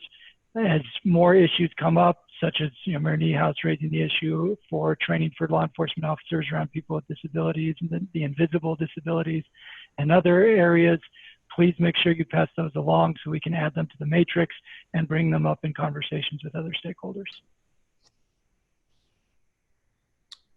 Thank you, Cameron. And again, any other final comments? All right. Cameron? Yes, Mayor? Move to adjourn. Got me. That's usually my role if I can, but we kind of fight for it, don't we, Mayor? So we have a motion to adjourn by Mayor Caldwell and a second by Mayor Niehaus. Any discussion? All in favor, say aye. Aye. Aye. Aye. Any opposed, say nay. That should be an undebatable motion. All right, thank you all. Cameron, any final parting words before we sign off? Next board meeting will be Monday, October 19th. For those who will still be on the board, we'll see you at the virtual convention next week. Thanks for your service. For the Love, Listen, Lead Task Force, you should have a second link from Nick Jarvis. So you should leave this meeting and then we will reconvene in that next electronic meeting. So we'll see you on that next link momentarily. Mayor Pike, thank you, and thanks everybody else. See you soon. See you virtually next week. Okay. Thanks, everybody.